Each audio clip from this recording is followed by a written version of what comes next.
আমার খবর।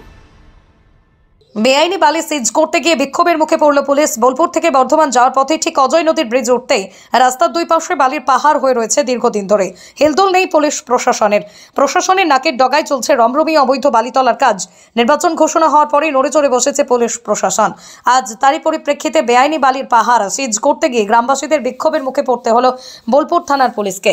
ঘটনাটি ঘটেছে বোলপুর থানার ঘেরোপাড়ায়। তবে এ বিষয় নিয়ে গ্রামবাসীদের অভিযোগ, এই বালি তোলার জন্য পুলিশকে দিতে হয়েছে টাকা, তারপরে কেন নিয়ে যাওয়া হবে তাদের মজুত করা বালি?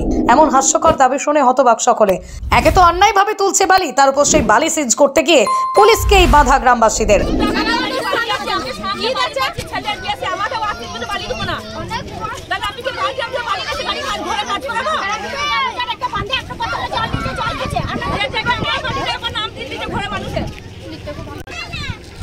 অভিযোগ এই বালি তুলে নিচ্ছে। কারা তুলছে? এই তো থানা থেকে অর্ডার দিয়েছে, যত বালি সব বাবুয়া সাজান নিয়েছে। আর এই বালি নিচ্ছে, আবার গ্রামের লোককে থাকতে দিচ্ছে না গো। সব বাইরে বাইরে ঘুরে বেড়াচ্ছে রোজার দিনে, ভয়ে ভয়ে কেউ শুতে পারছে না, মেয়ে ছেলেরা ভয়ে থাকতে পারছে না গো। আর বালি সিজ হয়েছে তো সিজ হয়ে পড়ে থাকবে। যখন বালিগুলো নিচ্ছিল তখন কেউ বলে নাই যে এগুলো বেআইনি, এখন কিসের জন্য বলবে যে বেআইনি? এখন বলছে বেআইনি, তখন তো থানাতে সমানে পয়সা দিয়েছে, বালিকা দিয়েছে। পুলিশ টাকা নিত? হ্যাঁ, বড় গাড়ির লোক দিয়েছে, 2000 টাকা নিচ্ছে, প্রতি গাড়িতে 2000 টাকা নিচ্ছে। আর আজকে বলছে বেআইনি, তো বলছে সিজ হয়ে গেছে, সিজ হয়ে বালি পড়ে থাকবে।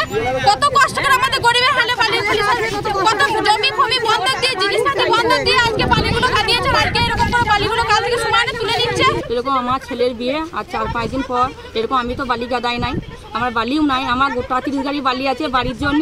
আমি সেই বালিটা তুলবো, তা আমাকে পুলিশ তুলতে দিচ্ছে না। কেন? কারণটা কি?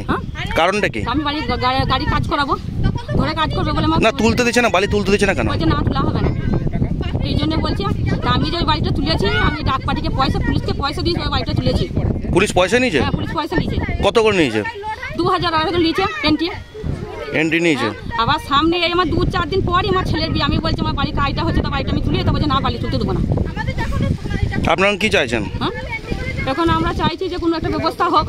বাসন্তী দেবী গাঙ্গুলি ফাউন্ডেশন দ্বারা পরিচালিত উর্মিলা বৃদ্ধাবাস সেবা করাটাই মূল উদ্দেশ্য আমাদের।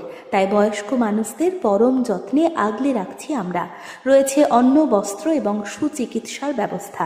ঠিকানা কালিকাপুর কলোনি, বোলপুর। বিস্তারিত জানতে 7063472820 এই নম্বরে যোগাযোগ করুন। দেখতে চোখ রাখুন আমাদের ফেসবুক ও ইউটিউব চ্যানেলে।